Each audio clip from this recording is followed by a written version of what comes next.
제 하루는 새벽 5시에 시작됩니다. 알람 소리가 아니라 주방에서 들려오는 어머니의 부지런한 소음 때문이죠. 교통사고로 다리를 조금 다치신 어머니를 딱 일주일만 모시기로 했던 게 어느덧 1년이 되었습니다. 사람들은 말합니다.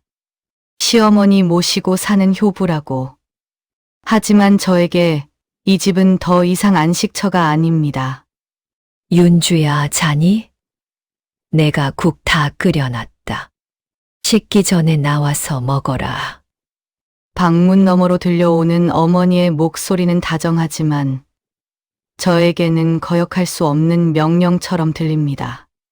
거실로 나가면 72세 정자 여사의 고독이 뿜어내는 거대한 소음이 저를 덮칩니다. 아침부터 밤까지 텔레비전에서는 채널을 돌릴 때마다 왁자지껄한 예능 프로그램과 트로트, 가수의 노래가 쉼없이 흘러나오죠. 어머니, 이 새벽에 TV 소리가 너무 커요. 밑에 집에서 올라오겠어요? 아이고, 내가 귀가 먹어서 잘 안 들리는 걸 어떡하냐. 그리고 이 시간에 깨어 있어야 사람이 부지런한 게지. 너는 젊은 애가 잠이 그렇게 많아서 어쩌니? 어머니의 말 한마디에는 늘 가시가 돋쳐 있습니다. 저는 50살. 이제 막 다시 세상으로 나갈 준비를 하는 여자입니다. 하지만 제 노트북 앞에는 어머니가 깎아 놓은 사과 접시와 스레 없이 쏟아지는 어머니의 인생 역경 스토리가 자리를 잡습니다. 제가 거실로 나가면 어머니의 시선은 마치 CCTV처럼 저를 따라옵니다. 화장실에 가도 물을 한 잔 마시러 가도 어머니는 묻습니다. 어디 가니? 뭐 하니? 누구랑 전화하니? 제 집인데 저는 마치 낯선 곳에 감금된 기분입니다. 화목해 보이는 34평 아파트. 하지만 그 안에서 저는 서서히 숨이 막혀가고 있었습니다. 평온의 가면을 쓴 이 집의 소음이 제 일상을 어떻게 무너뜨리고 있는지 남편 성훈 씨는 전혀 알지 못했습니다. 아니, 알고 싶어 하지 않았죠. 문제는 아주 사소한 외출에서 시작되었습니다. 3달 만에 고등학교 동창을 만나러 나간 날이었죠. 저는 전날부터 어머니의 식사를 정성껏 준비해 냉장고에 넣어두고 메모까지 남겼습니다. 어머니, 저 오늘 친구 좀 보고 올게요. 점심은 전자레인지에 데워 드시면 돼요. 그 한마디가 화근이었습니다. 카페에서 친구와 마시는 커피 한 잔.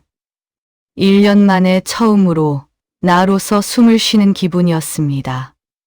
그런데 1시간도 채 지나지 않아 핸드폰이 미친 듯이 울리기 시작했습니다. 남편 성훈 씨였습니다. 김윤주! 당신 지금 제정신이야? 엄마가 집에서 울고불고 난리셔! 현관문을 열자마자 마주한 풍경은 가관이었습니다. 어머니는 거실 바닥에 주저앉아 동네가 떠나가라 통곡하고 계셨고, 퇴근한 성훈 씨는 저를 잡아먹을 듯 노려보고 있었죠. 어머니, 왜 그러세요? 어디 아프세요? 아이고, 내가 자식놈을 어떻게 키웠는데 며느리라는 년이 늙은 시미를 굶겨 죽이려고 밥 한 그릇 안 주고 나가버리니 내가 불쌍해서 못 살겠다. 어이가 없었습니다. 식탁 위에는 제가 차려놓은 밥상이 그대로 있었고 메모도 제 자리에 있었습니다. 하지만 어머니에게 진실은 중요하지 않았습니다. 당신이 느낀 1시간의 고독을 보상받기 위해 저를 악마로 만드는 정교한 연극이 필요했던 겁니다. 여보! 당신도 그래! 엄마가 다리가 불편하신데 꼭 오늘 나갔어야 했어. 효도가 별거야? 옆에 있어 드리는 게 그렇게 어려워? 남편의 그 효도라는 단어가 제 심장에 박혔습니다.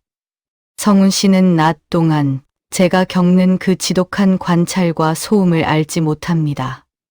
그는 저녁에 들어와 어머니가 차려준 과일을 먹으며 우리 엄마 참 대단해라고 말할 뿐이었죠. 제가 정서적 감옥에 갇혀 죽어가고 있다는 사실은 그에게 그저 예민한 아내의 투정일 뿐이었습니다. 저는 깨달았습니다. 남편에게 이 상황은 평화로운 가정이지만 저에게는 스문의 시간 감시당하는 정서적 감옥이라는 것을요. 저는 그날 밤 처음으로 소리 없이 짐을 쌌습니다. 나 이제 당신 엄마랑 못 살아. 아니, 안 살아. 제 비명 같은 선언에 성우는 멍한 표정을 지었습니다.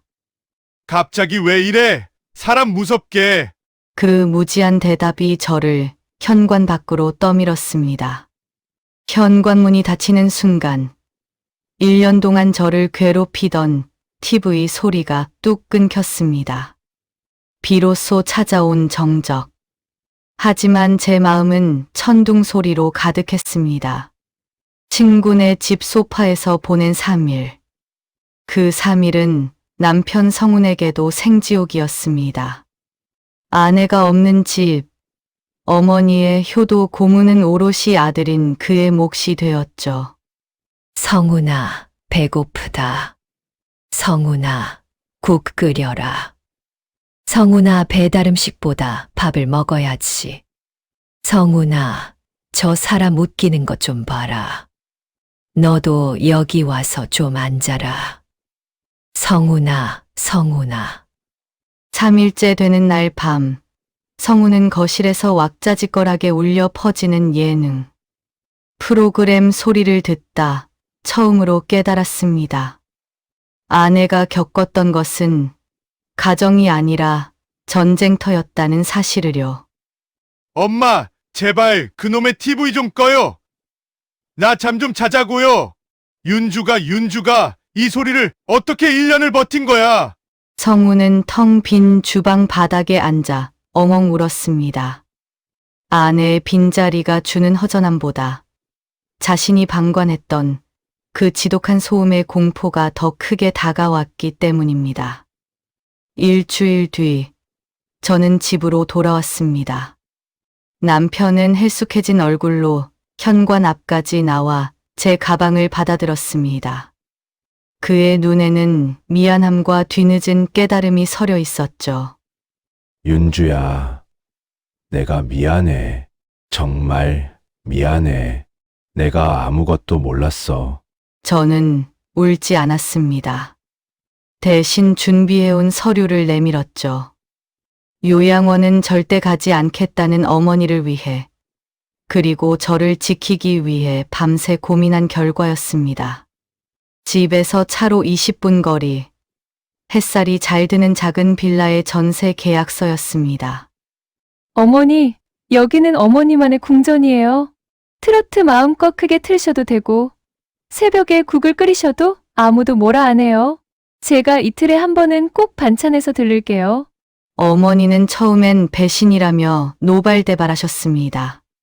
하지만 이번엔 성훈이 단호했습니다. 엄마, 이게 우리 모두가 사는 길이에요. 저 윤주 없으면 못 살아요. 그리고 엄마도 윤주 눈치 보느라 불편하셨잖아요. 여기서 편하게 지내세요. 우리는 관계를 단절한 게 아니라 수리했습니다. 억지로 한 지붕 아래에 묶여 서로를 증오하던 시간을 끝내고 서로를 그리워할 수 있는 거리를 만들기로 한 거죠. 짐을 옮기던 날, 어머니는 새 빌라의 창가에 앉아 처음으로 환하게 웃으셨습니다. 당신만의 리모컨, 당신만의 주방을 되찾은 그 기쁨을 저도 이해할 수 있었습니다. 폭풍이 지나간 우리 집은 이제 아주 고요합니다. 새벽 5시, 저는 여전히 일찍 잠에서 깨지만 이제는 주방으로 달려가는 대신 침대에서 조용히 책을 읽습니다. 거실에는 더 이상 제 의사와 상관없는 소음이 들리지 않습니다. 대신 제가 좋아하는 라디오의 클래식 음악이 잔잔하게 흐르죠. 여보, 나 다녀올게. 어머니가 오늘 갈치조림 드시고 싶대서. 이틀에 한 번, 저는 반찬통을 들고 어머니의 집으로 향합니다. 20분이라는 시간은 어머니에 대한 해묵은 미움이 조금씩 옅어지기에 딱 적당한 거리더군요. 문을 열면 어머니는 여전히 크게 TV를 틀어놓고 계시지만 이제 저는 그 소리가 괴롭지 않습니다. 잠시 뒤면 저는 다시 저만의 정적이 있는 집으로 돌아갈 수 있으니까요. 윤주 왔니? 고생했다. 여기 앉아서 이것 좀 봐라. 저 가수 노래 참 잘하지. 그러네요. 뭘 먹고 저렇게 노래를 잘할까요? 어머니의 리액션 요구도 이제는 웃으며 넘길 여유가 생겼습니다. 사랑하기 때문에 함께 사는 것이 아니라 서로를 지키기 위해 적당한 거리에서 바라보는 것이 진짜 가족의 예의라는 것. 그 단순한 진리를 깨닫기까지 참 아픈 1년을 보냈습니다. 하지만 덕분에 제 인생의 진짜 봄은 이제 막 시작되려 합니다. 비록 상처는 남았지만 그 흉터 덕분에 우리 가족은 더 단단해졌습니다. 폭풍이 지나간 자리에는 전보다 훨씬 더 향기로운 꽃이 피어나고 있습니다.